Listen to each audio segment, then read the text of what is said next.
আসসালামু আলাইকুম বন্ধুরা, রলি ফ্যামিলি ব্লগে আপনাদেরকে স্বাগত জানিয়ে প্রতিদিনের মতো চলে এসেছি আরও নতুন আর একটা ভিডিও নিয়ে। তো সবাই কেমন আছেন? আশা করি আল্লাহর রহমতে ভালো আছেন। আমি এবং আমার পরিবার আমরা সবাই ভালো আছি আলহামদুলিল্লাহ। কাজ করতে করতে এত বেশি খিদা লেগেছে, বাটি খোঁজার আর সময়ই পাইনি। ভাবলাম যে ডেক্সিতে রান্না করেছি, ডেক্সিতেই খেয়ে নিই। আমি খেয়ে নিলাম সেমাই, অনেক বেশি খিদা লেগেছিল সেই জন্য সেমাই খেয়ে নিলাম। এখন একটু পানি খাবো। আমার খাওয়া দাওয়া শেষ করে ফেলছি, এখন একটু কচুরলতি কাটবো। আমি টেবিলে বসে কাটবো না, এটা অবশ্যই আপনাদেরকে দেখানোর জন্যই আমার টেবিলে বসা।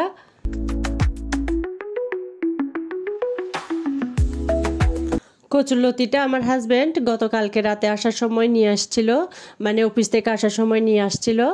তো আমি এভাবেই রাখছিলাম, কিন্তু আগার দিকে একটু শুকিয়ে গেছে, সেই জন্য আমার কাটতে কষ্ট হচ্ছে।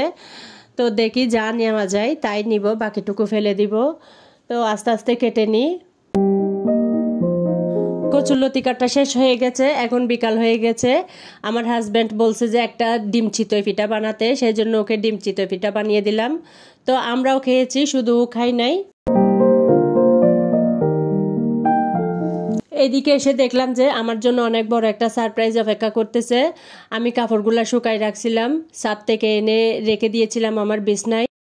তখন আর সময়ের অভাবে আমি ভাঁজ করতে পারিনি, কিন্তু আমার মেয়ে দেখলাম যে আমার মেয়ে আমার কষ্টটা বুঝতে পেরেছে। তো মেয়ে সুন্দর করে ভাঁজ করে রেখে দিয়েছে, এটা আমার জন্য কিন্তু অনেক বড় পাওয়া, আলহামদুলিল্লাহ।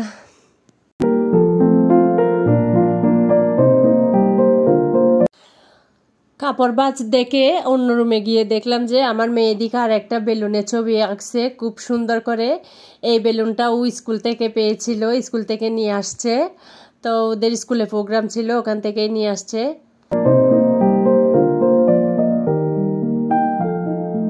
এখন সন্ধ্যা হয়ে গেছে, ভাবলাম যে একটু সময় আছে, কোনো কাজ নাই, সেই জন্য কালকে সকালের জন্য একটু বেশি করে রুটি বানিয়ে রাখি। আজকে বানালে দেখা যাবে যে আমাকে এর পরের দিন আর বানাতে হবে না। তো অফ ক্যামেরায় আমি রুটি সব বানিয়ে রেখেছিলাম। এই যে দেখুন, আমি সিদ্ধ রুটি বানিয়েছি। আর এখন আমি রুটিগুলা বেজে নিব।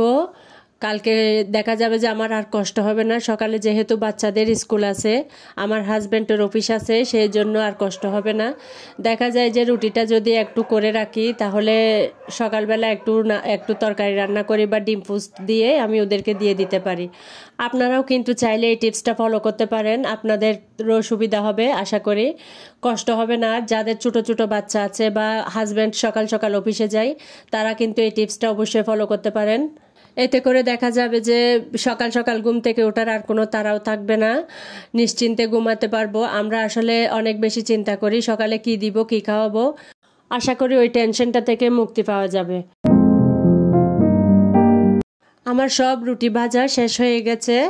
তো এখন রুটি রাখতে রাখতে আপনাদের কাছে ছোট্ট একটা অনুরোধ, আপনারা যদি আমার চ্যানেলে কেউ নতুন হয়ে থাকেন তাহলে প্লিজ আমার চ্যানেলটি সাবস্ক্রাইব করবেন। আর আমার এই ভিডিওতে যদি কোথাও কোনো অংশ যদি আপনাদের ভালো লেগে যায়, তাহলে একটা লাইক, একটা কমেন্ট আর একটা শেয়ার করে দিয়ে যাবেন। আপনাদের একটা লাইক আমার ভিডিওটা আরও অনেকজনের কাছে পৌঁছে দিতে সাহায্য করবে।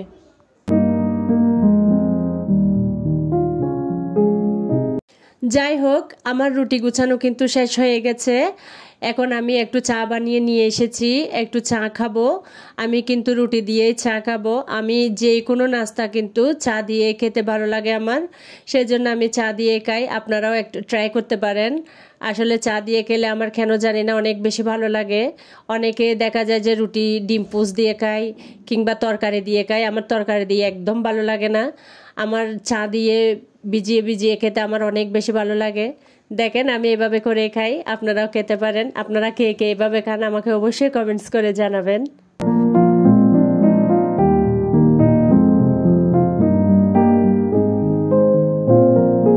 অন্যদিকে আমার হাজব্যান্ড হাসাহাসি করতেছে আমি চা দিয়ে রুটি খাচ্ছি বলে। আসলে ও চা দিয়ে খেতে চায় না, কোনো নাস্তায় ও চা দিয়ে খায় না, চাটা সে খালি খেতে চায়। আমি খাই, আমার ভালো লাগে বলে আমি খাই, কিছুই করার নাই। আরও একটা রুটি নিয়ে নিলাম, এই রুটিটাও খাবো। আমার অনেক বেশি মজা লাগে গরম গরম রুটি দিয়ে চা দিয়ে খেতে, ঘন করে দুধ চা দিয়ে অবশ্য, পাতলা চা হলে এটা ভালো লাগবে না।